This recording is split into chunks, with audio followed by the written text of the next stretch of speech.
Bonsoir à tous et à toutes et bienvenue à cette table ronde virtuelle que le Goethe-Institut de Paris a organisée en coopération avec le CERFA, Comité d'études des relations franco-allemandes, qui fait partie de l'IFRI, l'Institut français des relations internationales.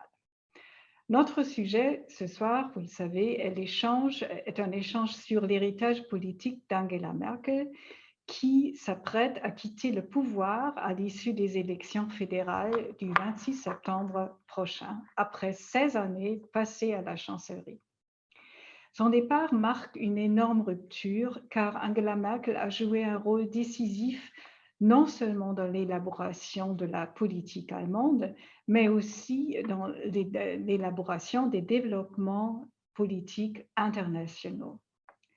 Lorsque le magazine américain Time l'a nommée la personne de l'année en 2015, la rédaction a souligné, entre autres, et je cite, que Angela Merkel s'est opposée fermement à la tyrannie ainsi qu'à l'opportunisme et a fourni un leadership moral inébranlable dans un monde où cela est très rare.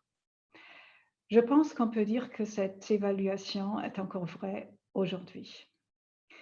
Nous sommes ravis que la journaliste et auteure Marion van Rentergem et le politologue Uwe Jun aient accepté notre invitation de discuter de l'héritage politique d'Angela Merkel avec la journaliste Nadia Pantel. Et j'aimerais vous donner encore quelques informations biographiques sur nos intervenants. Marion van Rentergem a commencé sa carrière de journaliste au monde des livres après avoir travaillé dans l'enseignement, l'édition, la librairie et dans un cabinet d'avocats à Budapest. Elle devient grand reporter pour Le Monde en 1998. En 2016, elle quitte Le Monde et devient journaliste indépendante après un passage à Vanity Fair, toujours comme grand reporter.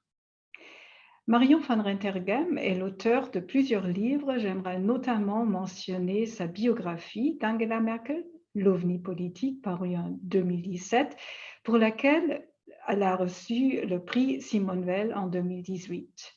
J'aimerais également mentionner un essai autobiographique sur l'Europe, Mon Europe, je t'aime moi non plus, publié en 2019. Marion van Rentergem est actuellement en train de tourner un film sur Angela Merkel et elle va également publier un nouveau livre sur la chancelière qui va paraître, je crois, en mai prochain. Le politologue Uwe Jun est depuis 2005 professeur de systèmes politiques occidentaux à l'Université de Trèves. Auparavant, il a travaillé entre autres comme chercheur associé Weatherhead Thyssen au Centre des affaires internationales de l'Université de Harvard. Ses principaux intérêts de recherche sont des partis politiques allemands, le parlementarisme, le fédéralisme, la communication politique et la formation des coalitions. Il a édité de nombreuses publications sur ces sujets-là, notamment en tant qu'éditeur des séries académiques Parteien in Theorie und Empirie et Politik und Kommunikation. Par ailleurs, Uwe Jun participe régulièrement à des tables rondes et des interviews sur la radio et la télévision allemande.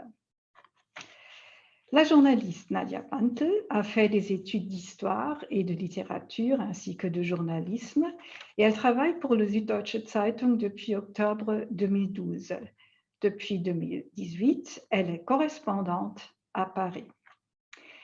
Avant de passer la parole à Nadia Pantel, j'aimerais remercier tout d'abord tous nos intervenants, mais aussi l'IFRI de CERFA pour la bonne coopération en préparant cette soirée. J'aimerais également remercier déjà les interprètes, Edgar Weiser et Gabriele Venema. Et avec ceci, je passe la parole à Paul Maurice, chercheur au CERFA, qui va donner une introduction à notre sujet. Et je vous souhaite déjà une excellente soirée.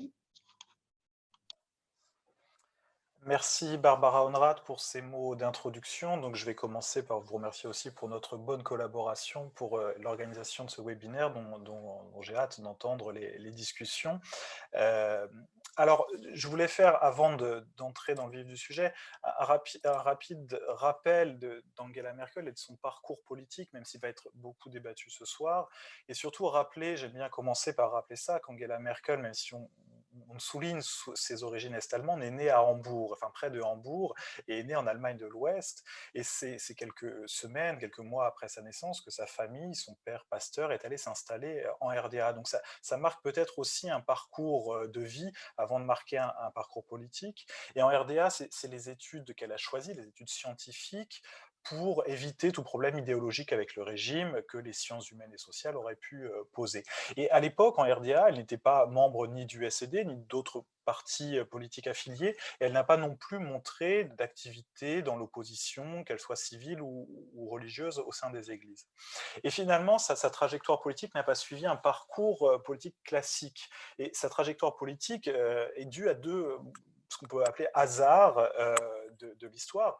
Le premier, c'est l'unité allemande qui lui a permis de rejoindre le mouvement des droits civiques au sein de la CDU Est, et son entrée au gouvernement en 1990 grâce à Helmut Kohl, puis en 1994, et enfin au sein de la CDU en 1998, quand elle a été nommée secrétaire générale par Wolfgang Schäuble. Et le deuxième hasard est l'affaire des caisses noires de la CDU, qui lui a permis de se positionner en rompant avec le patriarche, avec l'ancien chancelier, qui l'avait pourtant lancé en politique dans un article resté fameux dans la Frankfurter Allgemeine Zeitung en décembre 1999. Et donc aujourd'hui, alors qu'elle s'apprête à quitter le pouvoir, je ne vais pas m'attarder sur son bilan politique, mais j'aimerais poser des questions qui vont pouvoir lancer la discussion et permettre à nos intervenants de débattre.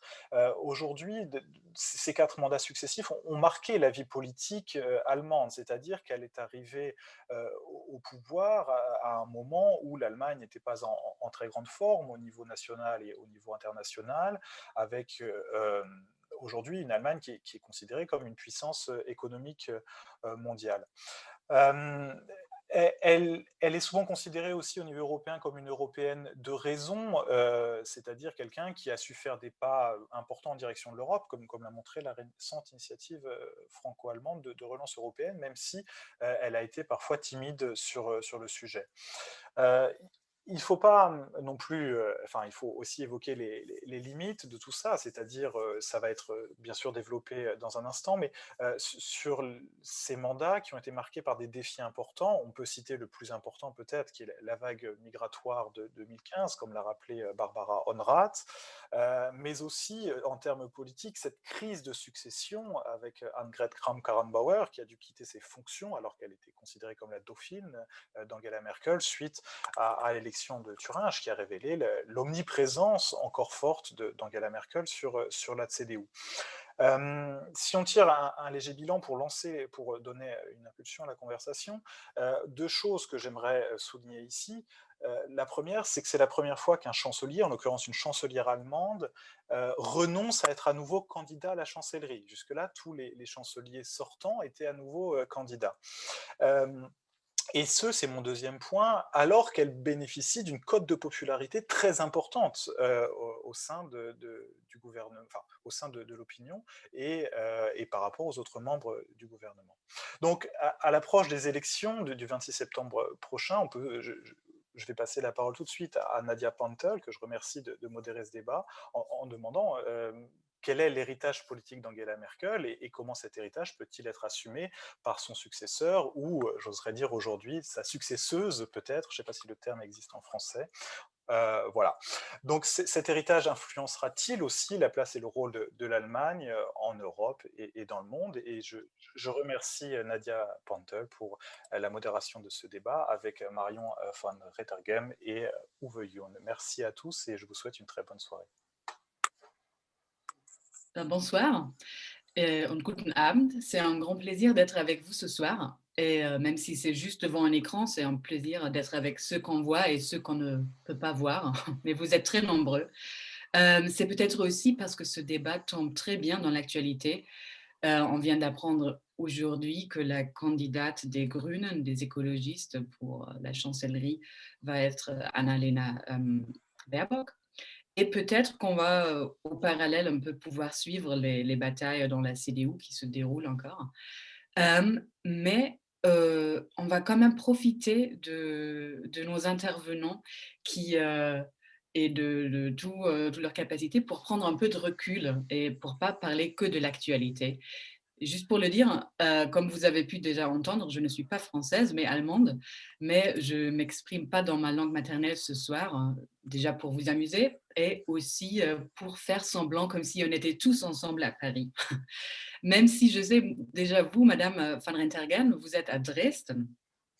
Et j'aimerais bien commencer avec une question pour vous, parce que vous avez suivi vraiment du très proche l'évolution d'Angela Merkel. Et quand on lit vos articles et vos reportages, vos livres, il n'y a pas juste un intérêt, mais une fascination pour cette femme politique.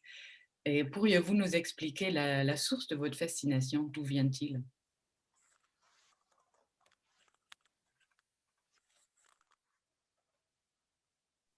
Excusez-moi, j'avais oublié de mettre le micro. C'est vrai que je ne pense pas avoir jamais été aussi intéressée et fascinée, comme vous le dites, par aucun dirigeant politique. Et je n'imagine pas non plus que Angela Merkel est une succession pour moi, enfin, qu'il y ait rencontré jamais une personnalité politique aussi intéressante à mes yeux.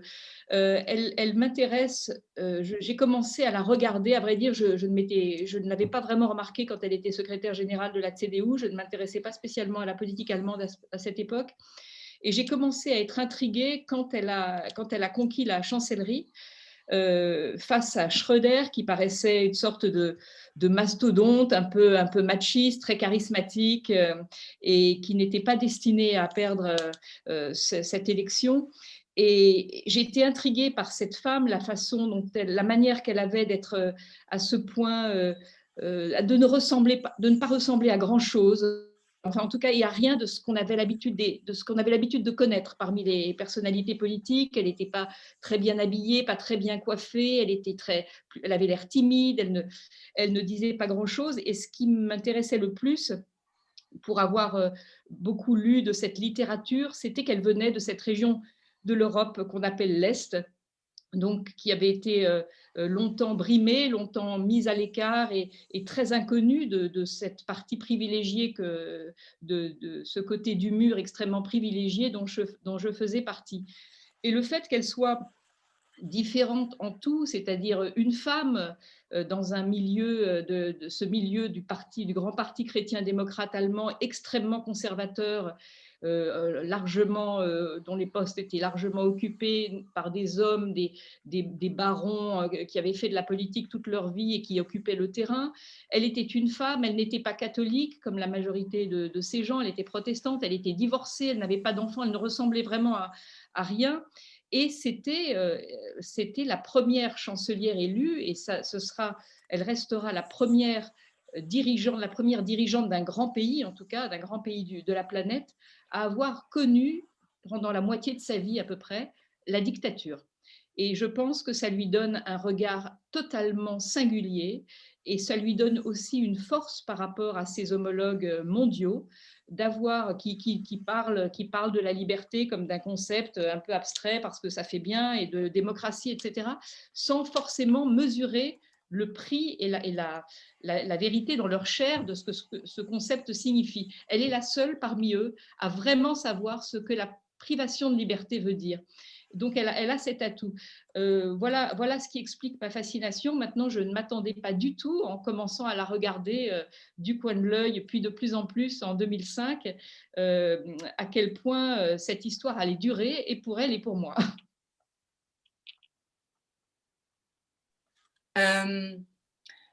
Monsieur Youn, Madame van Rentergem vient d'exprimer un peu les deux côtés de ce que vous appelez, Madame van Rentergem, un ovni.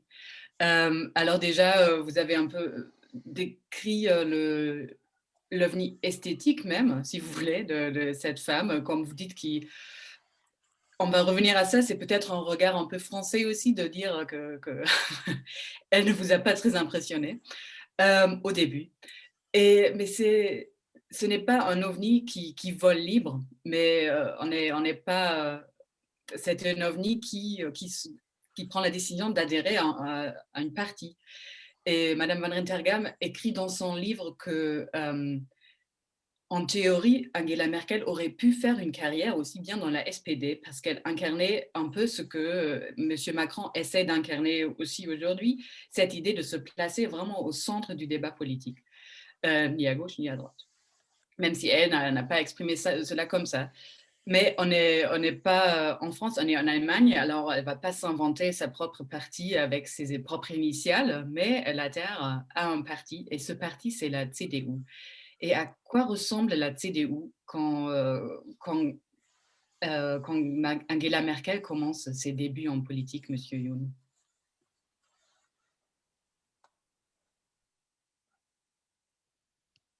Il n'est pas là. On ne vous entend pas, Monsieur Youn. In der Tat, jetzt habe ich es auch vergessen, vor lauter Aufregung.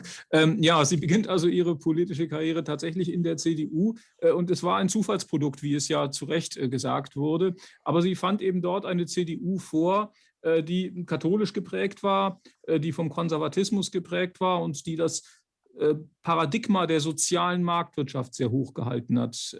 Allerdings auch eine sehr proeuropäische Partei. Das waren die wesentlichen Leitplanken, die Helmut Kohl in seiner Amtszeit dann nochmal verstärkt hat, die er von Konrad Adenauer übernommen hatte. Und die spielten auch dann für Angela Merkel durchaus eine Rolle, weil sie mit manchen dieser Bedingungen, die sie in der CDU vorfand, fremdelte. Und sie hat deswegen ja auch die Partei entsprechend verändert. Sie kam etwa mit dem Katholizismus der CDU nicht so gut klar, auch mit einigen konservativen Ansichten, die in der Partei lange vorherrschten. Und sie übernahm eine Partei, die natürlich in einem nicht einfachen Zustand war. Das wurde ja auch schon erwähnt. Durch den Parteienfinanzierungsskandal ist die Parteispitze stark beschädigt geworden. Aber das hat ihr eben die Möglichkeit überhaupt erst ja eingeräumt, an die Spitze zu treten und diese Partei dann zu übernehmen. Das heißt also, sie konnte dann eben die starke Persönlichkeit innerhalb der CDU relativ schnell werden, weil eben mit Helmut Kohl und dann auch Wolfgang Schäuble die Parteispitzen der CDU damals in diese Parteispendenaffäre verwickelt waren. Und dann hat sich Angela Merkel ja zunächst einmal stärker den marktwirtschaftlichen Elementen zugewandt. Das überraschte dann, aber ihre Wandlungsfähigkeit, die sie dann an den Tag legte, auch mit Blick auf marktwirtschaftliche Politik beispielsweise, wenn Sie an den Leipziger Parteitag 2002 denken, das ist überhaupt ein Kennzeichen, würde ich sagen, ihrer Amtszeit in diesen 16 Jahren, ihre Wandlungsfähigkeit. Angela Merkel hat es immer wieder geschafft, sich so ein bisschen klammheimlich neu zu erfinden. Das war dann nicht so eine große Neuerfindung, wie sie andere vielleicht schaffen, sondern es waren immer so kleinere Schritte der Neuerfindung, aber es waren eben immer andere Schritte. Und sie hat sukzessive eigentlich ihre Politik verändert und sich immer wieder deswegen neu aufstellen können. Das muss man auch, glaube ich, in einer so langen Amtszeit, um doch immer wieder gewählt zu werden und um doch immer wieder die Akzeptanz bei der Bevölkerung zu finden. Ce changement que vous venez d'évoquer, c'est un changement du parti. Et comme vous dites, elle se réinvente plutôt discrètement elle-même. Madame Van Rentergam, vous avez suivi ça de très près. Vous avez parlé avec son prof, l'ancien prof de mathématiques d'Angela Merkel, aussi bien qu'avec Wolfgang Schäuble, alors vraiment du plus petit au plus grand. Et cette évolution de Madame Merkel, comment est-ce que vous la voyez? Qu'est-ce qu'elle a changé dans elle, dans ces 16 ans au pouvoir? Oui, je suis tout à fait, je reprendrai les mots de Monsieur Youn sur le côté petit pas. C'est quelqu'un qui se transforme à petits pas et qui accompagne plus qu'elle ne précède les évolutions de la société et de son parti en l'occurrence. En cela, je pense que c'est une conservatrice. dans le sens où elle n'est pas révolutionnaire, elle ne va pas, d'ailleurs tout le monde lui reproche souvent, ça fait partie des choses qu'on reproche à Angela Merkel, de manquer de vision, de manquer de grande stratégie à long terme, parce qu'en effet c'est quelqu'un qui, de même ce sont ses habitudes de mathématicienne et de scientifique, elle regarde les problèmes tels qu'ils se posent devant elle et elle analyse le contexte tel qu'il se présente. Elle ne va pas, et c'est ça qui parfois la différencie avec les présidents français qu'elle a côtoyés, qui sont souvent dans des grands mots, dans des grandes envolées lyriques, on va faire ça, on va transformer l'Europe, etc.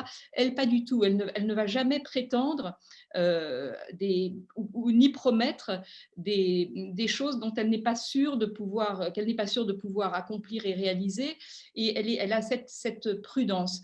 Elle a quelque chose pour moi de la reine d'Angleterre, c'est-à-dire qu'elle est peu mobile et en même temps elle n'est pas suffisamment, elle n'est pas pour le statu quo non plus, elle incarne une forme d'immobilité rassurante, de présence permanente, tout en étant attentif aux évolutions et en les accompagnant dans la mesure du possible. Mais c'est vrai que quand on regarde, vous rappeliez ce libéralisme économique qu'elle avait prôné au départ, quand on compare la Merkel de 2005 à celle d'aujourd'hui, ça n'est vraiment pas la même. C'était quelqu'un d'extrêmement peu sûr d'elle, qui était en effet plutôt libéral en économie, mais qui en même temps avait des réactions souvent tardives. On l'a vu pendant la crise grecque, par rapport à ses homologues européens, elle était extrêmement en retrait, elle avait eu du mal à comprendre la situation, les enjeux. Je me souviens d'une réunion à l'Élysée où Nicolas Sarkozy, qui était à ce moment-là président non seulement de la France, mais du pays qui assurait la présidence tournante de l'Union européenne, avait organisé une réunion à l'Élysée en 2010, si je ne me trompe pas, donc il y avait les dirigeants européens, je me souviens de Berlusconi, Angela Merkel, il y avait Jean-Claude Trichet qui était le gouverneur de la Banque de France, et il avait invité en invité surprise Gordon Brown, le Premier ministre britannique, pour lui demander d'avoir une capacité d'inventivité il était très avancé de ce point de vue. Et Angela Merkel, c'était fascinant à quel point elle ne comprenait pas ce qui se passait. Les banques étaient en train de s'écrouler.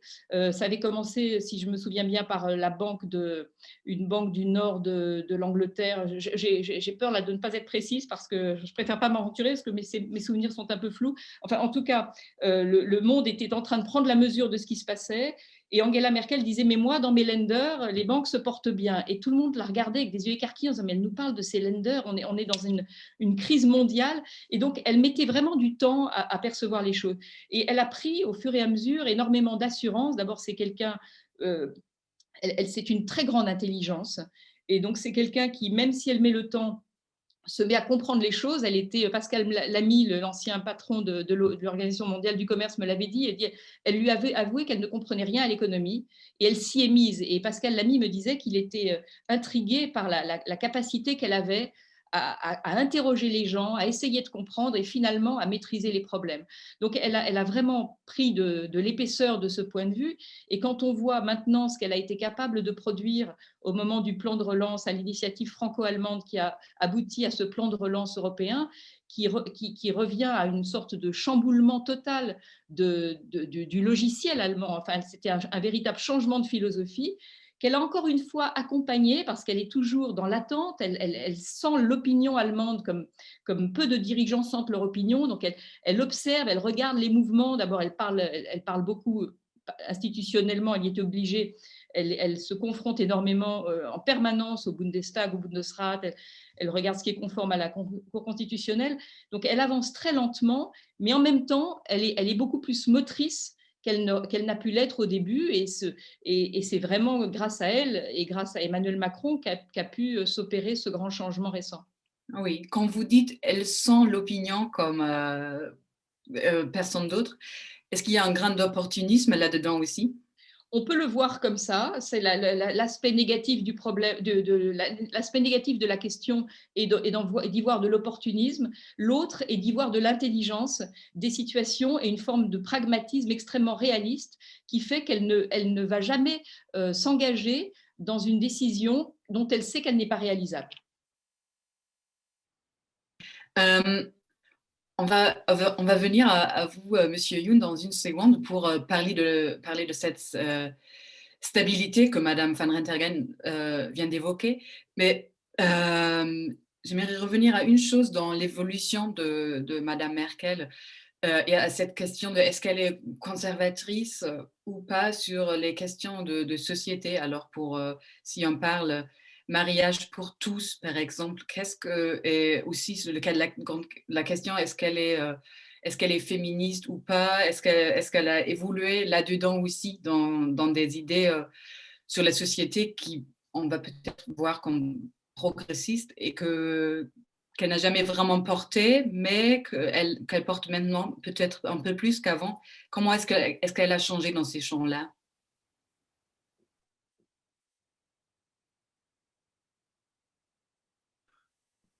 Est-ce que je vous ai perdu, Auf jeden Madame? Fall hat sie erkannt, welche Entwicklungsprozesse in der deutschen Gesellschaft zu beobachten sind und hat dann eben entsprechend ihre Partei auf diese gesellschaftlichen Entwicklungsprozesse eingestellt.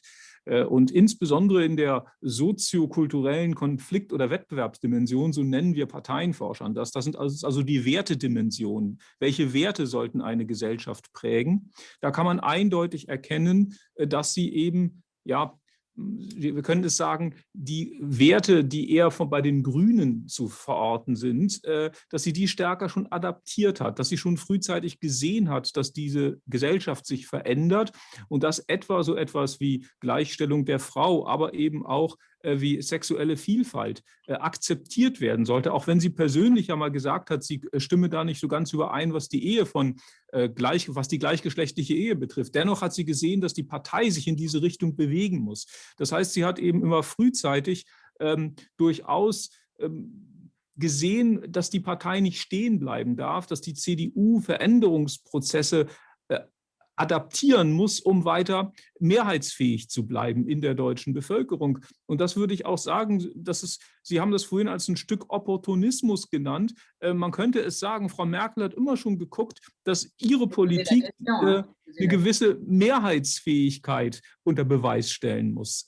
Mehrheitsfähigkeit war ihr immer wichtig und auch im Einklang mit zumindest großen Teilen der deutschen Gesellschaft zu agieren. Sie hat nur ein einziges Mal eigentlich sich von diesen Mehrheitsgedanken vollständig gelöst. Das war eben 2015, 16 in der Migrationspolitik. Da hat sie nie eine große Mehrheit auf ihrer Seite gehabt, sondern da schien sie eher stark von ihren eigenen persönlichen Werten beeinflusst worden zu sein in ihren Entscheidungen. Aber sonst hat sie schon immer geguckt, wie verändert sich die Gesellschaft, was ist mehrheitsfähig in einer Gesellschaft und wie muss auch die Partei, die CDU, das entsprechend adaptieren. Zumindest die Regierungspolitik sollte entsprechend ausgestaltet sein. Das war ihr immer sehr wichtig. Und da können Sie schon sagen, dass sie das, was wir in der Parteienforschung libertäre Werte nennen, also eben Emanzipation, Toleranz und auch Selbstentfaltung, dass das Werte waren, die sie so nach und nach stärker dann in die Politik der CDU-geführten Bundesregierung hat einfließen lassen. Das hat ihr manchmal auch innerparteilich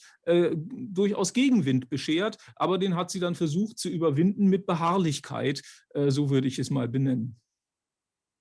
Madame Van Rentergem, vous insistez aussi sur ses valeurs, en fait, en ce qui concerne les décisions qu'elle va prendre.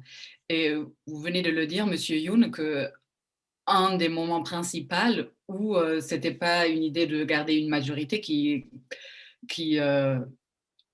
ne suivait pas cette idée-là, mais plutôt ses valeurs, c'était la crise migratoire et l'accueil des migrants.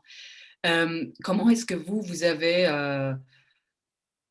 vu ce moment-là? Est-ce que ça vous a surpris, Madame Van Rentergem, en la connaissant bien déjà à ce moment-là?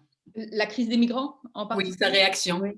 Parce qu'en effet, il y a eu plusieurs moments où Angela Merkel est sortie, a surpris par des décisions qui n'étaient pas conformes soit à la ligne du parti, soit à l'opinion publique. En effet, la crise des migrants est spectaculaire, mais il y avait déjà eu, en 2011, une décision qui avait pris de court son propre parti, qui était la décision d'arrêter le nucléaire après la catastrophe de Fukushima. Alors là, en effet, on peut dire qu'elle allait un peu dans le sens d'une opinion qui était majoritairement choquée par cette catastrophe nucléaire et qu'elle a accompagné un mouvement. Mais malgré tout, la CDU s'était engagée pour ne pas arrêter le nucléaire. Il y avait tous les lobbies industriels qui étaient tout à fait contre cette décision et malgré tout, elle l'a prise. La crise des migrants est le deuxième moment comme ça où elle a suivi plus son instinct et ses valeurs que le sens politique le plus évident qui aurait pu la guider. Le troisième étant, on a déjà évoqué, le plan de relance. Pour cette crise des migrants, c'est vrai que là, on ne peut pas faire état d'aucun calcul politique. Pourtant, ces nombre de critiques ont été formulées à l'encontre d'Angela Merkel à ce moment-là, notamment de la part de certains dirigeants français. Et je trouve que c'était assez honteux de leur part. Je pense à Manuel Valls, qui avait osé critiquer la politique qui était Premier ministre donc français à l'époque, critiquer la politique d'accueil des migrants d'Angela Merkel alors qu'il était à Munich à la grande réunion annuelle sur la sécurité. Et je trouvais ça particulièrement déplacé parce que la France s'était comportée de manière assez lâche. Il y a un malentendu dès le départ, lorsqu'on reproche à Angela Merkel d'avoir ouvert les frontières. C'est méconnaître totalement le système de Schengen où les frontières sont déjà ouvertes. Donc ça, c'est un contresens que font les critiques de cette action envers les migrants d'Angela Merkel en permanence. Et ils disent, elle a ouvert les frontières. Elle ne les a pas ouvertes. Elles n'étaient pas fermées. Il aurait fallu, pour arrêter les migrants en Allemagne, qu'elle dresse des palissades, qu'elle envoie l'armée, qu'elle envoie la police. Et là, on peut imaginer un peu les commentaires si l'armée allemande s'était dressée aux frontières pour empêcher des pauvres malheureux par centaines de milliers qui fuyaient la guerre et les persécutions. L'autre contresens, c'est de dire, à cause de Merkel, on a eu cette immigration. Ces migrants, ils étaient déjà sur le territoire européen. Ils étaient déjà arrivés par la mer, ils avaient beaucoup été morts en chemin. Ceux qui étaient arrivés avaient déjà franchi la mer ou étaient passés par la Turquie, se retrouvaient bloqués entre la Grèce et la Hongrie. Et là, à un moment, c'est Viktor Orban qui a décidé d'ailleurs qu'il ne voulait plus les garder dans des camps de réfugiés. C'était pour lui intenable et il les a laissés partir. Ces migrants, il se trouve que moi, j'ai fait des reportages à l'époque, je les ai suivis entre Budapest et Munich. Ils ne pensaient qu'à une chose, c'était à l'Allemagne. Ils n'avaient pas spécialement envie d'aller en France, qui n'a pas une très bonne réputation d'accueil.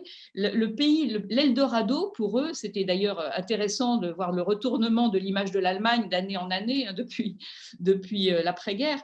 L'Eldorado, c'était, il disait, je me souviens, il disait Alemania, Alemania, Alemania.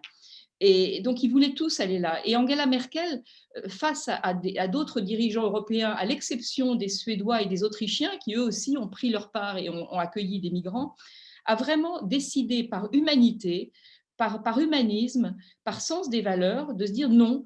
Et ça, c'est la femme, là aussi, on revient à sa jeunesse à l'Est. Elle a vécu du mauvais côté du rideau de fer et elle se dit, c'est absolument instinctif, ça fait partie d'une évidence pour elle, on ne laisse pas des gens du mauvais côté d'un mur ou du mauvais côté des barbelés quand c'est simplement le sort, la chance ou le mauvais sort qui les a déposés. Et pour elle, l'accueil était, d'abord, elle n'aurait pas vraiment pu faire autrement parce qu'ils étaient là, encore une fois, ils venaient, ils voulaient venir en Allemagne et on ne ferme pas les frontières ou alors c'était impossible.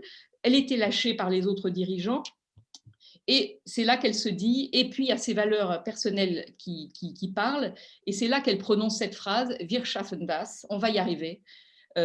Et qu'elle impose ou qu'elle demande à la population allemande, qui elle-même a été admirable, parce qu'il y a à peu près 2/3 ou les 3/4 aujourd'hui des migrants qui ont trouvé un emploi. Et là aussi, j'avais assisté au cœur de l'Allemagne à la manière dont la population entière se portait solidaire des migrants qui arrivaient dans les villes, comment on faisait des tours pour apporter de la nourriture, se charger de la cantine, dans les gymnases, les écoles et les lycées mettaient à disposition les gymnases, privaient du coup les enfants allemands des cours de sport. Enfin, j'ai trouvé que il y avait, comment dire, un mouvement de la population tout à fait admirable. Cela dit, voilà, ça n'est pas non plus tous les Allemands. Donc, il y en a beaucoup qui ont reproché à Angela Merkel. Je me souviens une vieille dame de la CDU qui me disait « Oui, wir schaffen das », elle nous demande ça, et puis nous, c'est à nous de nous débrouiller. Ça a été évidemment mal vécu par certains, ça a provoqué la montée de l'extrême droite AfD, et politiquement, donc les mêmes qui disaient de Merkel, elle fait un coup politique avec ça, au contraire, elle a pris un énorme risque politique et elle l'a payé, elle a failli le payer très cher. Mais pour moi, c'est un point de vue, et je sais que ça n'est pas forcément partagé, pour moi, elle a sauvé l'honneur des Européens ce jour-là. Juste une question, encore une question à vous, Madame Van Rinterhagen, pour suivre ce que vous venez de dire. Même si vous dites là, elle a agi peut-être avec son instinct et elle s'est posée sur ses propres valeurs. Mais est-ce que c'est bien les valeurs qu'elle a mis avant 2015? Est-ce que ce n'était pas une surprise pour ses propres électeurs aussi que cela se passe comme ça? Parce que c'est peut-être pas une personne qui était choisie pour ces valeurs-là. Non, c'est là que l'instinct l'a emporté sur le reste. Alors, en même temps, après, on peut dire, d'abord, elle a fait un peu machine arrière ensuite, parce qu'elle a vu le prix politique qu'elle pouvait payer. Elle a fait cet accord qui est un peu cynique avec le président turc Erdogan, pour qu'il s'arrange pour stopper le flux des migrants. Enfin, il y a eu cet accord, mais dont tout le monde était très satisfait. Et en effet, elle a pris à rebours son propre parti sans vraiment lui demander son avis. Enfin, il y a eu quand même un vote, comme toujours, hein, il y a eu un vote devant le Bundestag. Donc ça, c'est la force de Merkel, c'est d'arriver à... Elle a une capacité de conviction, et elle prend le temps pour le faire, et elle ne fait jamais rien hors des règles. Mais c'est vrai que quand tout ça se passe très vite, et l'accueil des migrants se fait pas forcément avec une majorité évidente. Et encore une fois, c'est là qu'elle a déplacé certains électeurs de la CDU vers l'extrême droite, puisqu'ils ne se sont pas reconnus dans ces valeurs-là. Ah. Oui, ça serait une question pour vous, Monsieur Youn, que là, on a... Madame Van Rinterhagen a parlé beaucoup de supposée générosité des Allemands, mais ce n'est pas que ça qu'on a vu les années Merkel, c'est aussi la montée de l'extrême droite, c'est la montée de l'AfD, c'est aussi la montée des Verts, des Grünen, les écologistes, on va venir à ça plus tard. Mais il n'y a pas que les 16 ans de Merkel, ce n'est pas qu'une période de stabilité, c'est aussi une période pendant laquelle les grands partis perdent beaucoup de leur territoire. Quel rôle joue Merkel et sa CDU dans cette évolution, Monsieur Youn? Ja, fraglos lässt sich konstatieren, dass der Aufstieg der AfD zur zurzeit stärksten Oppositionspartei im Deutschen Bundestag ohne die Migrationsentscheidung von Frau Merkel nicht zustande gekommen wäre. Das hat ja auch Alexander Gauland dann eindeutig mal so formuliert, dass die liberale Migrationspolitik der Bundesregierung und die Entscheidungen, die Frau Merkel getroffen hat, zusammen mit dem Koalitionspartner, dass die eben den Aufstieg der AfD in erheblicher Weise begünstigt haben. Denn in der Tat hat Frau Merkel hier gegen den von mir vorhin schon genannten Grundsatz verstoßen, oder sie hat ihn zumindest nicht zentral beachtet, nämlich sich mit der Mehrheit der Bevölkerung, jedenfalls zahlreicher gesellschaftlicher Gruppen, in Einklang zu befinden. Es gab, wenn ich die Daten richtig lese, nie eine Zustimmung zu ihrer Politik, jedenfalls keine mehrheitliche Zustimmung. Und es gab immer mehr Skeptiker und diejenigen, die das abgelehnt haben, eine solche liberale Migrationspolitik. Und das hat sicherlich dann eben mit das ist dann am Ende auch, dass dieser Aufstieg der AfD damit eben den entscheidenden Impuls bekam, um in der Wählergunst zu steigen. Das ist natürlich nicht der einzige Grund, das wäre also vermessen, denn wir sehen ja den Aufstieg rechtspopulistischer Parteien in ganz Europa. Nur hat das eben der AfD das Thema gegeben und hat im Wesentlichen dann auch es begünstigt, dass sie bei einem Teil der Wählerschaft ganz gut ankommen konnte. Das ist sicherlich so zu sehen. Aber deshalb wird man abgewogen haben, und wir erinnern uns ja auch, oder das wird Frau Merkel und das wird man im Bundeskanzleramt und auch bei den Koalitionspartnern abgewogen haben. Wir erinnern uns ja auch an den Satz von Frau Merkel, wenn eben hier Menschlichkeit, Humanität nicht mehr im Vordergrund steht, dann sei das nicht mehr ihr Land, dann sei das auch nicht ihre Regierung. Und insofern hat sie da eine Entscheidung treffen müssen. Übrigens, was bis heute in der Partei ja auch nachwirkt, auch wenn es in der Partei jetzt keine große Rolle mehr spielt in der CDU, aber da war die Zahl der Skeptiker auch deutlich größer als die Zahl der Befürworter des Merkel-Kurses in der Migrationspolitik. Und das sicherlich für die CDU nicht gerade starke Wahlergebnis 2017 ist auch mit darauf zurückzuführen, dass eben Frau Merkel nicht mehr die Popularität hatte, die sie 2013 hatte, als sie auf dem Höhepunkt, kann man sagen, ihrer Macht war. Sie hat jetzt nochmal einen zweiten Höhepunkt erleben dürfen als Krisenmanagerin in der Corona-Pandemie.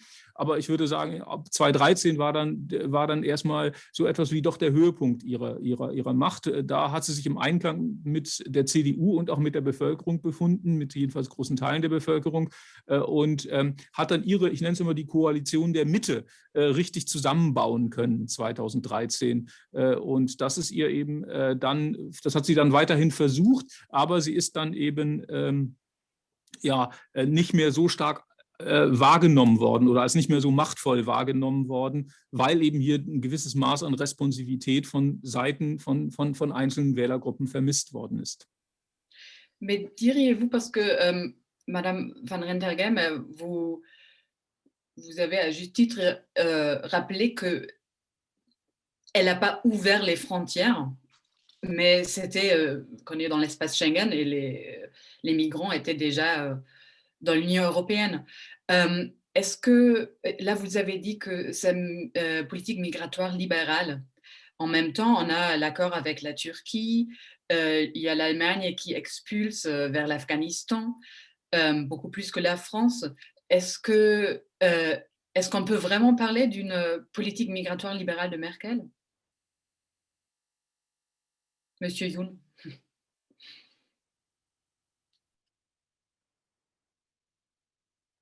Vielleicht, wenn Frau Rentergem zunächst erstmal, ich glaube, die ist direkter an der Stelle.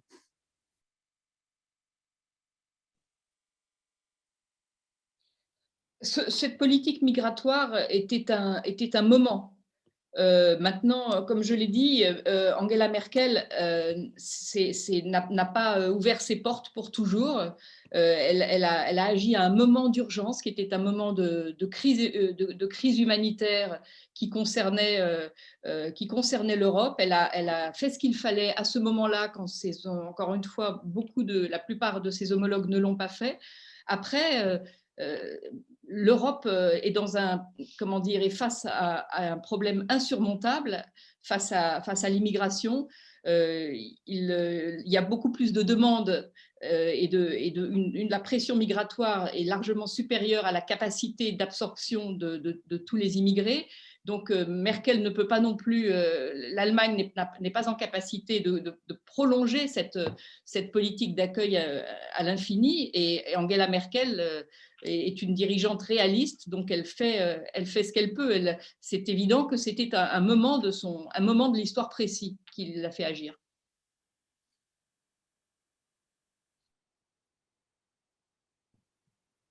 Voulez-vous commenter, Monsieur Youn?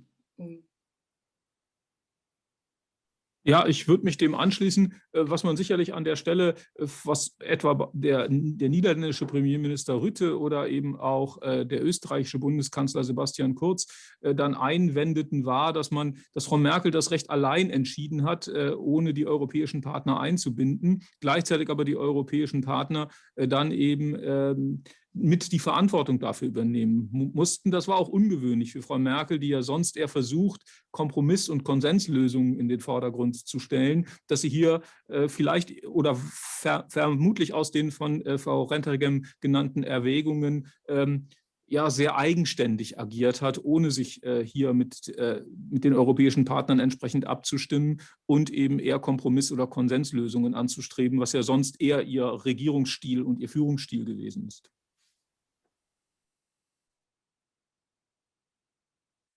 Excusez-moi. Si là, on parle du consensus, vu de la France, je dirais que c'est surtout la stabilité de l'Allemagne pendant cette ère Merkel qui fascine les Français. Et j'ai même l'impression qu'il y a quelque chose qui s'est peut-être un peu inversé, que pendant longtemps, c'était les Allemands qui regardaient la France avec une certaine admiration, et que là, en Allemagne, il y a peut-être plus la tendance de se regarder soi-même au lieu de regarder la France, par exemple, ou les autres pays voisins. Et quelle est votre impression, Madame van Rentergem, quelle est comment l'image de l'Allemagne en France a-t-il changé pendant la chancellerie de Madame Merkel? Et comment est-ce que la France regarde Madame Merkel? Quelle est son image en France? Elle est très populaire en France. Alors, c'est une question que j'ai posée récemment à notre président de la République, Emmanuel Macron, qui m'a accordé un entretien pour mon prochain livre. Je lui ai demandé s'il enviait sa popularité. C'est vrai qu'on aime toujours ce qui est lointain et plus facile à aimer. Donc, on aime Merkel parce qu'elle n'est pas en France. Et en France, on a la mauvaise habitude, on a un rapport assez infantile avec nos dirigeants et notamment le président de la République. C'est-à-dire qu'on attend tout. On attend du président qu'il change la vie. C'était d'ailleurs un slogan du président Mitterrand quand il était en campagne, c'est-à-dire le Parti socialiste au pouvoir va changer la vie. Il faut voir, l'ambition quand même est très élevée. Donc forcément, quand on annonce qu'on va changer la vie à un peuple et que le président arrive au pouvoir et que la vie ne change pas, ça crée autant de désirs que de frustration et de déception. Et donc, on est en France dans un rapport encore très infantile avec un président qui a beaucoup plus de pouvoir que ne l'a la chancelière allemande, puisque le Parlement est infiniment moins puissant et que les pouvoirs sont concentrés dans sa personne. Donc, il crée à la fois une attente et une déception et une haine. On le voit avec Emmanuel Macron et avec la plupart de ses prédécesseurs aussi, qui est totalement disproportionnée. Et donc, évidemment, on voit Angela Merkel, ce sont deux systèmes totalement différents qui n'ont rien à voir, avec des institutions qui n'ont rien à voir, et encore une fois une chancelière qui est infiniment moins puissante que un président de la République française, mais ça les Français ne le savent pas. Ils voient Angela Merkel, ils voient quelqu'un qui est élu pendant 4 mandats successifs avec une cote de popularité toujours au sommet. Et puis c'est vrai que ce style de Merkel plaît beaucoup, en tout cas de loin. Cette simplicité, cette imperméabilité à tout ce qui est aux attributs de pouvoir, au faste, au luxe. C'est vrai que c'est très admirable chez Merkel d'avoir résisté pendant 16 ans, d'être restée totalement la même, faisant ses courses au supermarché, allant dans sa petite datcha le week-end, etc. Très loin. Que ça plaît plutôt du loin. Ça plaît de loin parce que je pense, enfin c'est mon impression et mon sentiment, que si Angela Merkel se présentait à la présidence de la République en France, elle n'aurait aucune chance d'être élue. Je pense qu'on la trouverait, si tout d'un coup elle était face à nos suffrages, on la trouverait fade, insignifiante, totalement centriste, sans conviction, et que c'est pas du tout ce qu'on attendrait d'une présidente. Et si jamais par hasard elle arrivait à être élue, à mon avis, elle ne tiendrait pas longtemps face à une société française en révolte et en ébullition permanente, ce qui fait son charme de râler un peu pour tout et d'aller dans la rue. Et je pense qu'elle serait très étonnée quand on voit la civilité et le calme de la société allemande par rapport à la nôtre, même si les turbulences rejoignent l'Allemagne. L'Allemagne se normalise aussi, mais maintenant des mouvements protestataires de plus en plus puissants, on le voit avec la montée de l'AfD, etc. Mais malgré tout, il y a des habitudes civiques encore plus fortes en Allemagne, et je ne suis pas du tout sûre qu'Angela Merkel saurait diriger la population, un peuple comme le peuple français. Monsieur Youn, alors là, on vient d'entendre la perspective française sur Madame Merkel, mais comment jugez-vous l'engagement franco-allemand de Merkel?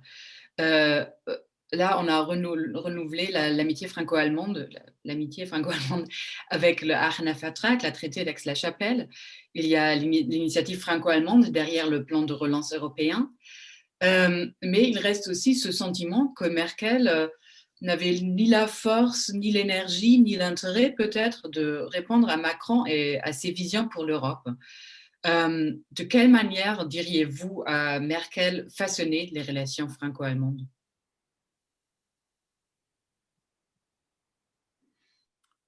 Ja, Frau Merkel hat natürlich frühzeitig erkannt, dass die europäische Integration für Deutschland vorteilhaft ist und dass es für die europäische Integration wichtig ist, ein enges Verhältnis, ein gutes Verhältnis zu Frankreich aufzubauen.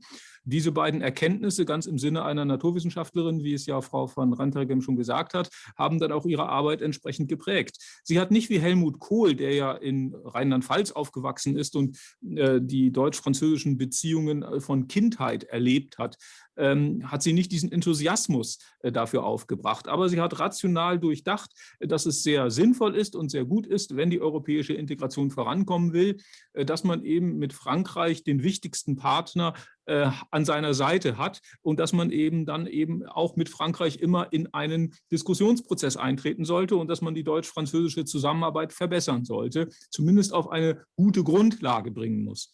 Und diese Rationalität ihres Verhaltens, die hat eigentlich durchgängig aus ihrer Sicht das deutsch-französische Verhältnis geprägt. Sie hat immer versucht, zu dem jeweiligen Präsidenten, und das waren ja sehr unterschiedliche Charaktere, ein gutes Verhältnis aufzubauen, um eben genau dieses Ziel zu erreichen. Und es war ihr auch immer gelegen, mit Frankreich eine Abstimmung hinzubekommen, dass man eine gemeinsame Linie vertritt. Das ist nicht immer geglückt, was eben auch daran lag, dass es dann unterschiedliche Vorstellungen an der einen oder anderen Stelle gab. Aber es gab von ihrer Seite aus jedenfalls immer diesen Versuch.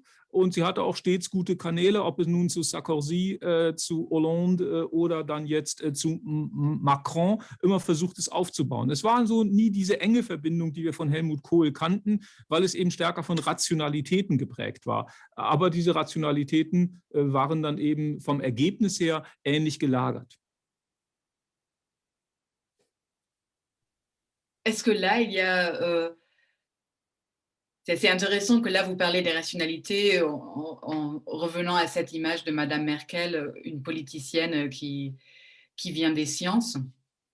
Et est-ce qu'il y a aussi un côté qu'elle se retrouvait sur le plan international, un peu la seule femme dans un cercle d'hommes, ou des éléments peut-être moins rationnels, comme des amitiés d'hommes que Macron a essayé de forger avec M. Trump, même si ça n'a pas du tout marché. Mais est-ce que cela, ça rendait un peu plus difficile, quelquefois, son travail sur le plan international ou pas, Madame van Rentergem? Je ne dirais pas ça, parce que je pense que très vite, Angela Merkel n'a jamais mis en avant le fait, sa féminité ou le fait d'être une femme. D'abord parce qu'elle, venant d'Allemagne de l'Est, l'égalité était bien plus forte, plus affirmée entre les hommes et les femmes qu'à l'Ouest. Donc elle a sans doute eu un peu un choc au départ en arrivant à la CDU, qui était un parti assez machiste, et Helmut Kohl, qui l'a tout de suite repéré, malgré tout l'appelait sa Mädchen, donc c'était un peu sa gamine, c'était une gentille petite fille, et d'ailleurs ce qui a fait la force d'Angela Merkel, c'est d'être encore une fois invisible et de ne laisser paraître de rien laisser paraître de son ambition. Et c'est comme ça qu'elle a fini par commettre des meurtres politiques successifs et à finir par prendre la place de tout le monde pour arriver à la première. Donc elle était donc la gentille gamine de l'Est. Elle remplissait tous les quotas, quoi. Elle était la femme, elle était de l'Est, elle était jeune, donc Kohl se donnait bonne conscience en la prenant au gouvernement. Et elle a certainement eu des remarques un peu, mais des remarques à ce moment-là un peu misogynes et machistes. Mais en revanche, quand elle est arrivée comme chancelière, elle s'est très vite fait respecter. D'abord parce que, ne mettant jamais en avant, justement, n'étant jamais la combattante de la cause féminine, elle était vraiment, de même qu'elle n'était pas la chancelière de l'Est, elle était la chancelière de l'Allemagne, elle n'était pas la chancelière des femmes, elle était la chancelière des Allemands. Et très vite, à l'international, elle a quand même acquis, elle avait une forme de charisme et d'autorité. Elle était quand même aussi à la tête de la première puissance économique européenne, ce qui n'est pas rien. Donc, elle incarnait un pays puissant. Et je sais qu'elle a eu des relations difficiles bizarrement pas forcément avec ce qu'on croit, c'est-à-dire pas forcément ni avec Trump ni avec Poutine, parce que Trump la détestait et était extrêmement agressif vis-à-vis de l'Allemagne, à qui il reprochait de vendre, d'être envahi par les voitures allemandes. Enfin, il était assez grossier, mais bizarrement, et notamment on a beaucoup commenté une main, il n'aurait pas voulu lui serrer la main, c'est faux. Ça m'a été raconté par tous les conseillers. Je ne sais pas si vous avez en tête cette image, cette vidéo qui tournait où elle dit « Est-ce qu'on se serre la main ?» devant les journalistes, et Trump dit « Refuse, enfin regarde et boude comme il sait faire ». Et tout le monde a dit il a offensé Angela Merkel, et il se trouve que pas du tout. On m'a raconté qu'il était même plutôt chaleureux, il l'avait accueilli à la Maison-Blanche très chaleureusement, et simplement il montrait sa mauvaise humeur à l'égard des journalistes ce jour-là, qui lui disaient serrez-vous la main, il n'avait pas envie, il déteste les journalistes, il n'avait pas envie d'obéir aux journalistes, mais ce n'était pas à l'égard d'Angela Merkel. Et en fait, dans leur tête-à-tête, il n'y avait pas tellement la grossièreté qu'il affichait en public, un peu pour faire le fier à bras et sa posture habituelle. Avec Poutine, c'était aussi, qui est quand même lui aussi dans le genre qui montre ses biscottos et assez macho et autoritaire. Elle est l'une des dirigeantes, enfin, parmi les dirigeants, elle est celle qui lui a le plus tenu tête et qui lui a le plus imposé de respect, pour la bonne raison que Poutine et Merkel se connaissent sans se connaître même, mais depuis très longtemps, dans la mesure où lui était officier du KGB en poste en Allemagne de l'Est, à Dresde, où je suis d'ailleurs, dans la ville où je suis en ce moment. Il était en poste à Dresde, alors qu'elle était en Allemagne de l'Est du côté de l'occupé, lui du côté de l'occupant, elle de l'occupé. Et donc, ils parlent le même langage. Non seulement lui parle l'allemand et elle parle le russe, puisqu'elle était dans le bloc soviétique, mais en plus, ils se connaissent, ils savent de quel monde ils viennent, ils savent très bien que l'autre sait qui ils étaient à ce moment-là. Donc, ça crée une forme de complicité évidente entre eux, et ils ont la même longévité au pouvoir. Alors, Madame Merkel, par des moyens beaucoup plus démocratiques que ceux de Vladimir Poutine, qui a jonglé entre Premier ministre, président et dont on sait que la démocratie est assez limitée en Russie. Mais malgré tout, ils sont arrivés à peu près au même moment, en 2005, enfin, en tout cas, elle en 2005 et Poutine, je ne sais plus si c'est exactement l'année 2005, mais à un an près, ils sont arrivés ensemble. Donc, ils ont cette même longévité au pouvoir et elle lui tient tête. En revanche, il y en a un avec qui la méprisait, qui est arrogant de nature et qui n'est pas considéré comme un bad guy en général aux yeux du monde, c'est Barack Obama, qui est extrêmement arrogant et suffisant, et Merkel ne supportait pas la manière dont Obama lui parlait, lui donnait des leçons, et notamment pendant la crise de l'euro, où il ne comprenait pas, comme souvent les gens, même les dirigeants très haut placés, ne comprennent pas à quel point le pouvoir de la chancelière est limité par les institutions. Et Obama lui disait, mais quoi, qu'est-ce que tu fabriques, qu'est-ce que tu attends pour agir sur ta banque centrale comme moi je l'ai fait? Et elle lui disait, mais je ne peux pas, et je ne peux pas en vertu de la Constitution que vous, les Américains, avez vous-même rédigée après la guerre. Et donc, finalement, bizarrement, je pense que c'est parmi les dirigeants, c'est avec Barack Obama que les relations ont été le plus difficiles. Au début, en tout cas, ça s'est amélioré ensuite, puisqu'en plus, il est venu lui rendre visite dans sa tournée d'adieu à l'Europe. C'est à Angela Merkel qu'il est venu rendre visite avant de quitter le pouvoir. Il est venu la voir à Berlin. Oui. Ce qui m'intéressait, Monsieur Youn, c'est comment cette façon de faire de la politique plutôt dans le calme et dans le compromis, comment cela se transforme sur la scène globale? Comment est-ce que Angela Merkel, comment a-t-elle agi sur le plan international? Là, Madame Van Renteringen nous a un peu expliqué les relations entre politiciens. Et sur le plan d'une vision internationale de Angela Merkel, est-ce qu'il y avait une, ou est-ce que c'est le pragmatisme du Kompromiss?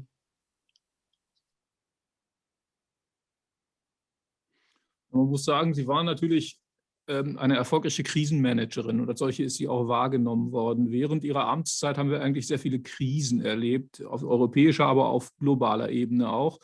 Und sie hat immer versucht, zu vermitteln zwischen den unterschiedlichen Interessen der unterschiedlichen Akteure, ohne jetzt die Interessen Deutschlands dabei gänzlich zu vernachlässigen, diese also mit einbringen schon. Aber eben ihr ging es nicht darum, und das hatte ja auch Frau von Rentergem gesagt, Visionen zu entwickeln oder die globale Gemeinschaft nun in eine bestimmte Richtung zu bewegen. Sie hat versucht, hier tatsächlich eher als Vermittlerin tätig zu werden. Sie hat häufiger versucht, den Aspekt der Stabilität in den Vordergrund zu stellen. Was müssen wir erreichen, um stabile Verhältnisse zu bekommen? Sie hat versucht, auf die Rationalität von Entscheidungen hinzuwirken. Was erscheint geboten in der jetzigen Situation? Was erscheint ihr sinnvoll, was man machen sollte? Aber sie hat immer auch versucht, die Interessen der verschiedenen anderen Akteure mit einzubeziehen, um dann eben die Zustimmung zu ihren Vorschlägen zu erreichen. Und man konnte ja auch häufig feststellen, bei zum Beispiel nächtlichen Sitzungen in Brüssel, umso länger die Nacht wurde, umso mehr konnte sie mit ihren Vorstellungen durchdringen, weil dann eben umso mehr sich ihre Sichtweise auf die anderen übertragen konnte. Und das ist sicherlich etwas, was man am Ende ihrer Amtszeit dann auf jeden Fall auch auf europäischer Ebene und möglicherweise sogar auch auf globaler Ebene dann konstatieren wird. Et est-ce que, encore une question pour vous, Monsieur Youn, est-ce que c'est une manière de faire de la politique qui marchait encore dans cette pandémie, dans la crise que nous vivons? Parce que même si Madame Van Rentergem, vous avez dit, bah, Angela Merkel, elle ne pouvait jamais passer en politicienne dans la France où tout est contesté, où les gens sont plus dans un esprit révolutionnaire, mais cela n'est pas du tout ce qu'on voit maintenant dans la pandémie. Il y avait des confinements beaucoup plus stricts en France qu'en Allemagne, qui étaient calmement acceptés, je dirais, même s'il y a peut-être des gens qui ignorent les règles, mais il n'y avait pas des contestations ouvertes. Par contre, en Allemagne, ici, on a ce mouvement de Querdenken, on a des gens qui sont allés dans la rue pour contester la stratégie de lutter contre la pandémie. Il y a l'Allemagne qui a beaucoup de mal de mettre en place, par exemple, un couvre-feu qui est en place en France depuis 6 mois. Et est-ce que cette stratégie de Angela Merkel d'attendre, de prendre son temps avant qu'elle va prendre une décision, est-ce que cela a bien marché dans la pandémie? Et est-ce que les clichés franco-allemands sont aussi un peu renversés pendant cette pandémie? Monsieur Youn d'abord, peut-être. Alors d'abord, les mouvements de protestation, c'est à moi la question ou c'est à Monsieur Youn? C'est à vous deux, je voulais commencer avec Monsieur Youn, mais allez-y, madame. Allez-y. Allez-y, monsieur. Okay, dann sage ich ganz kurz. Also am Anfang hat es gut funktioniert. Wir sehen ja auch sehr hohe Zustimmungswerte. Und Frau Merkel verfolgte immer eher einen strikteren, einen restriktiveren Kurs. Das war von Anfang an eigentlich ihre Linie. Und der erste Lockdown, der war ja auch relativ restriktiv. Da hat sie noch ihre Positionen klar durchsetzen können. Und jetzt allerdings hat sie zunehmend immer mehr merken müssen, dass wir zum einen einen Föderalstaat haben und zum anderen, dass die Gerichte relativ deutlich Freiheitseinschränkungen kritisch betrachten und vieles von dem zurücknehmen. Und dass die Ausgangssperre in Deutschland so wenig oder schwieriger durchsetzbar ist, wird ja unter anderem ganz wesentlich mit verfassungsrechtlichen Bedenken begründet. Und selbst der wissenschaftliche Dienst des Bundestages sieht ja da verfassungsrechtliche Schwierigkeiten, auch die SPD-Bundestagsfraktion übrigens. Also Frau Merkel und ihre eher restriktive Corona-Krisenpolitik trifft übrigens immer noch bei sehr vielen auf Zustimmung, aber sie musste eben erleben, dass sie damit Widerstände hervorrief bei einzelnen Ministerpräsidenten, auch zum Teil eben aufgrund der verfassungsrechtlichen Gesamtsituation. Und ja, ich würde meinen, dass das eben mehr den Strukturen des politischen Systems in Deutschland geschuldet ist, denn ihrem Regierungsstil. Wenn sie hätte hier mehr Macht und mehr Einfluss geltend machen können, dann hätten wir sicherlich ähnlich restriktive Bestimmungen, wie wir sie zum Teil in Frankreich erlebt haben. Wir müssen eigentlich auch dazu sagen, dass bislang bis heute die Pandemie insgesamt in Deutschland, ja, auch wenn es sehr beklagenswert ist, aber die Situation eben an an vielen Stellen noch nicht ganz so dramatisch war, wie sie sich zum Teil in Frankreich dargestellt hat. Aber wie gesagt, Frau Merkel hätte eher einen restriktiveren Kurs bevorzugt. Das fand auch immer Anklang beim ersten Lockdown in besonderem Maße, nur waren die politischen Systemstrukturen oder sind andere und deswegen konnte sich ihr Kurs nicht immer vollständig durchsetzen. Oui. Madame Van Rettegem, vous voulez nous expliquer qu'il y avait une révolution en France contre les mesures, contre la pandémie, non? Moi? Oui. Oui, oui, il y a des protestations, on le voit en permanence. Il y a eu des rave parties qui ont été organisées. Il y a eu ces mouvements à Marseille. Il y a des gens qui vont dans des restaurants clandestins. Enfin, il y a tout un mouvement anti-confinement très fort en France. Ce qui me frappe, moi, en Allemagne, c'est justement, j'ai l'impression qu'en France, les mesures sont plus strictes, mais que la population essaye souvent un peu de les contourner par tous les moyens. Et alors qu'en Allemagne, où c'est moins strict, j'ai le sentiment que les Allemands sont infiniment précèdent, sont incroyablement précautionneux. Ça n'a rien à voir, je trouve, ici avec la France quand on est reçu chez des gens. Enfin, d'ailleurs, les gens sont souvent parce que je suis là pour le travail, donc j'ai des interviews à faire. Les gens sont plutôt réticents à vous ouvrir la porte, où il ne faut pas qu'on soit plus de deux, ils ouvrent les fenêtres infiniment plus qu'en France. Enfin, je trouve qu'il y a une prise de conscience individuelle infiniment plus poussée ici. Ici en Allemagne, pardon. Oui, d'accord. Alors là, on a beaucoup parlé jusqu'à présent de stabilité, de la fameuse stabilité de cette période Merkel, mais on suit en ce moment des moments politiques qui ne sont pas du tout dans la stabilité, mais c'est la lutte acharnée dans la CDU qui va être le successeur de Madame Merkel. Et Madame Van Rettegem, est-ce que là-dedans, dans cette lutte Söder contre Laschet, est-ce que là-dedans, il y a un échec en fait de Madame Merkel que son mandat finit comme ça? C'est vrai que Angela Merkel n'a pas préparé sa succession. Elle n'a pas cherché à désigner un dauphin particulièrement. Enfin, à un moment, il y a eu plus ou moins Annette Kramp-Karrenbauer, mais d'abord, elle l'a plus ou moins déçue, puisque c'était frappant, je trouve, au moment de l'élection pour la présidence de la CDU, pour la succession de AKK. Il y a eu un discours d'Angela Merkel, elle n'a pas prononcé elle a remercié plein de gens, les gens de la CDU qui étaient là, etc., au moment où Armin Laschet a été élu à la présidence du parti. Et elle n'a pas eu un mot pour Annette Kramp-Karrenbauer. J'ai trouvé ça assez violent. Et c'était un peu, voilà, je t'ai donné ta chance. Enfin, moi, je me suis dit que ça voulait dire, je t'ai donné ta chance, tu n'as pas su la saisir. Allez, oust, débarras. Mais en même temps, est-ce que Angela Merkel, est-ce que c'était son rôle de désigner un successeur? Je ne sais pas. Ce qui est clair, c'est que le parti est plutôt plus affaibli après 16 ans de règne Merkel qu'il n'était avant. Il y a plusieurs explications à ça. D'abord, c'est le cas, l'éclatement des grands partis politiques que vous appelez vous les Volkspartei, mais qu'on avait aussi en France ou ailleurs, c'est-à-dire le grand parti. Il y a toujours un grand parti plus ou moins chrétien-démocrate ou un grand parti conservateur et un grand parti plus ou moins social-démocrate, etc. Ces deux grands partis disparaissent du paysage politique à peu près partout.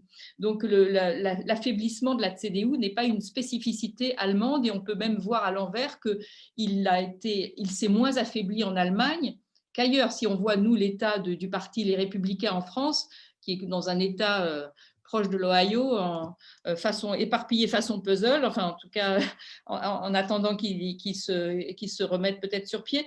Mais la CDU continue à tenir malgré tout son rang, et il y aura peut-être un chancelier de CDU à la suite de Merkel. Mais c'est vrai qu'elle a affaibli ce parti parce que, comme on l'a déjà dit auparavant, elle l'a largement tiré vers le centre, donc elle l'a un peu dépouillé de son identité. Aux yeux de certains électeurs, ils ne se sont plus retrouvés dans un parti qui n'est plus spécialement un parti de droite. Comme en plus elle a gouverné au moins 2 fois de suite à la tête de grandes coalitions, elle a pris des mesures du SPD, des mesures de la CDU. En fait, elle a fait un grand parti merkelien. Et c'est vrai que et le SPD et la CDU ne savent plus trop où ils habitent parce qu'ils ont été cannibalisés par Madame Merkel. Et ce qui est drôle, c'est de voir les successions. Je pense qu'en fait, celle qui lui ressemblerait le plus, bizarrement, peut-être, ce serait Madame Baerbock. J'ai l'impression que la Merkel de son dernier mandat, qui est plus écologiste qu'elle ne l'a été, qui n'est pas très à droite, prépare le terrain à une femme d'abord, et qui est en plus, d'un point de vue du style, une sorte de sobriété n'est pas le contraire de Madame Merkel. Le vrai contraire de Madame Merkel, ce serait Monsieur Söder s'il arrive à la tête du parti. Mais enfin là, on est en plein chaos. Oui. Est-ce que là, vous êtes d'accord, Monsieur Youn? On a déjà c'était beaucoup partagé sur Twitter, une photo où Madame Merkel a un regard bienveillant sur Madame Baerbock, où c'était vraiment cette image-là de, comme si elle la regardait d'une façon de, si ça serait vous la prochaine, je serais d'accord. Mais est-ce que là, on fait un peu un raccourci parce que c'est deux femmes? Ou est-ce que vous êtes d'accord avec cette idée que, en fait, la plus grande contradiction, comme dit Madame van Renteringen, à Merkel, ça serait pas Baerbock, mais Söder?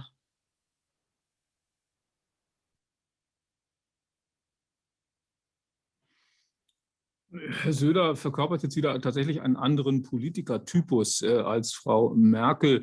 Das ist richtig. Man muss aber da erstmal eingangs sagen, dass Frau Merkel wieder aus rationaler Einsicht Parteivorsitzende war, weil sie wusste, dass das Amt des Bundeskanzlers und des Parteivorsitzenden in einer Hand ihr eine bessere Machtposition gibt. Aber sie war nie die Partei hat sie eigentlich nie so richtig, also nie so vollständig interessiert. Die Partei war immer ein Vehikel, das ihr die diente, die Macht abzusichern, aber sie hat sich dann um die Partei nicht so intensiv gekümmert, wie man es hätte als Parteivorsitzende vielleicht tun können. Und das führte eben auch dazu, dass es in der CDU dann nicht gerade wenig Widerstand gab 2015, 16, weil sie hat die Partei da gar nicht mitgenommen. Die Partei eigentlich ganz liegen gelassen, rechts liegen gelassen, kann man in dem Fall sagen. Und das ist auch ein Grund, weswegen sie nie sich darum bemüht hat, jemanden aufzubauen als potenziellen Nachfolger, als Parteivorsitzende. Kramp-Karrenbauer, das war ja eher zufällig, die dann im Saarland als Ministerpräsidentin erfolgreich Wahlen bestritt und der man gewisse Ähnlichkeiten vom Charakter nachsagte. Aber das war jetzt nicht ein strategischer Plan von Frau Merkel, dass hier Frau Kramp-Karrenbauer als Parteivorsitzende folgte. Das muss man also erstmal klar benennen, dass die Partei für Frau Merkel jetzt nicht im Zentrum ihres Interesses stand, sondern eher so ein Beiwerk immer war. Und das stand natürlich ganz im Gegensatz zu Helmut Kohl, für die Partei eigentlich fast das Zentrum des Wirkens von Helmut Kohl war. Und diesen Unterschied, den hat man in der CDU auch bis heute, der wirkt immer noch nach in der CDU. So eine gewisse Vernachlässigung von Seiten der Parteimitglieder oder insgesamt der Parteimitgliedschaft von Seiten der Parteiführung, die bemerkt man immer noch innerhalb der CDU. Das ist klar erkennbar. Zu dem zweiten Teil Ihrer Frage. Es wäre natürlich ungewöhnlich, wenn eine CDU Bundeskanzlerin jetzt tatsächlich Frau Baerbock favorisieren würde, die als Oppositionskandidatin ja ins Rennen geht. Das werden wir natürlich nie erleben. Und ich denke, es gibt auch erhebliche Differenzen zwischen Frau Merkel und Frau Baerbock, die wir erst spüren würden, wenn Frau Baerbock Kanzlerin ist. Ich habe Frau Baerbock bei allem, was sie macht, doch eher noch so erlebt, dass sie eben weniger pragmatisch an Politik herangeht, als es Frau Merkel gemacht hat. Dass Frau Baerbock zum Beispiel bei bestimmten Themen von großen Überzeugungen geprägt sind, die mit ihrer Partei im Einklang stehen. Und diese großen Überzeugungen, die mit ihrer Partei im Einklang stehen, die geben ihr dann auch mehr Rückhalt in kritischen Situationen. Das hat Frau Merkel eigentlich nicht gehabt. Und von daher werden wir mal sehen, ob tatsächlich hier die Parallelen, wie sie jetzt auf den ersten Blick vielleicht zu wirken scheinen, in der Realität dann sich als solche erweisen. Oui, vu que on ne sait pas encore ce qui va se passer en septembre, il y a quand même quelque chose qu'on sait à peu près, ce qui est l'héritage d'Angela Merkel, alors après 16 ans. Et ça serait la question avec laquelle j'aimerais bien clôturer ce débat, et ça serait la même question pour vous deux. Quel est pour vous l'héritage de Angela Merkel après ses 16 ans au pouvoir, Madame Van Rethagen? Écoutez, c'est marrant parce que c'est une question que je me suis posée, évidemment, en écrivant mon livre. Je me suis dit, au fond, qu'est-ce que c'est les années Merkel? Et tout le monde répond, quand on demande de l'héritage de Merkel, tout le monde vous répond, c'est même assez curieux, comme c'est un mot qui revient comme un disque rayé, c'est stabilité. Et c'est pas rien pour les Allemands, la stabilité, c'est important, et c'est d'ailleurs une des raisons qui fait qu'elle a été réélue, c'est que d'abord quand l'Allemagne va bien, on n'a pas envie que ça change, on ne change pas une équipe qui gagne, et elle a apporté ça. Mais pour moi, plus profondément, je me suis dit, qu'est-ce qu'elle a apporté? Elle a apporté, elle a bénéficié évidemment des réformes mises en place par Schröder. L'Allemagne, avant Schröder, était, on appelait ça l'homme malade de l'Europe, hein. Donc l'Allemagne n'était pas du tout en bon état économique. Merkel est arrivée au moment où l'essor commençait, et elle a accompagné cet essor. Et elle est du coup, de fait, les années Merkel incarnent la prospérité allemande, le bonheur, une forme de bonheur allemand. Et je me disais aussi, par rapport, vu de l'étranger, vu de France, elle incarne, les années Merkel sont les années où l'Allemagne est devenue sympathique. Je pense que l'Allemagne de Kohl n'était pas sympathique aux yeux des Français. C'était une Allemagne quand même assez conservatrice, raide, rigide, etc. Et Merkel, je pense, par son visage, par sa tenue, par ce côté admirable de ne jamais céder aux modes, aux attraits du pouvoir, etc. Et parce que l'Allemagne, les peuple heureux n'a point d'histoire, comme on dit, l'Allemagne heureuse quand on est heureux, on est moins grincheux et plus sympa. Et c'est vrai qu'il y a eu je pense que l'Allemagne est devenue, oui, sympathique et cool avec Madame Merkel. Elle a transformé l'image de l'Allemagne dans le monde. Le mot cool me surprend. Monsieur Youn, partagez-vous cet optimisme envers l'héritage de Madame Merkel? Et est-ce que l'Allemagne est un pays qui se trouve soi-même sympathique?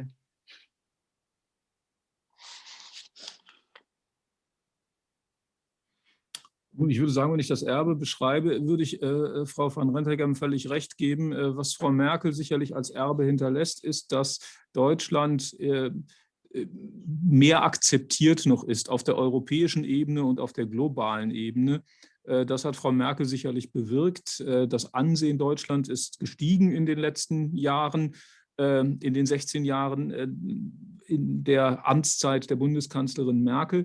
Und dazu hat sie auch einen nicht unerheblichen Beitrag geleistet. Innenpolitisch würde ich eben auch sagen, kommt dazu, dass sie die CDU stark in die politische Mitte geführt hat, dass deswegen die CDU übrigens im Gegensatz zu manchen anderen immer noch wettbewerbsfähig ist und möglicherweise auch wieder den nächsten Kanzler stellt, dass sie also es geschafft hat, die politische Mitte durch die CDU zu besetzen und nicht in konservativen Bahnen zu verharren, denn das hätte der CDU vermutlich die Mehrheitsfähigkeit gekostet. Und was an Frau Merkels Erbe auch am Ende übrig bleibt, und das ist etwas, was wir in der Politik dann auch immer sehen müssen, dass nämlich Beharrlichkeit und der Kompromiss eine zentrale Rolle spielen. Und das wird uns auch übrig bleiben aus der Ära Merkel, nämlich Beharrlichkeit und Kompromiss. Wenn das beides verloren geht, dann wird es für die Politik schwieriger. Und Frau Merkel hat uns das quasi als ihr Erbe mit auf den Weg gegeben, dass wir das immer auch mit berücksichtigen sollten. Là, il me reste de vous remercier pour avoir couvert tout ce champ avec moi. C'était beaucoup... Là, on est tellement franco-allemand. Chaque fois que vous parlez, Monsieur Youn, je perds mon français parce que je vous écoutais tellement attentivement. Mais alors, je remercie pour cela beaucoup les traducteurs, Monsieur Weiser et Gabriel, qui font un énorme travail et qui permettent qui nous permettent de nous comprendre dans des débats comme celui.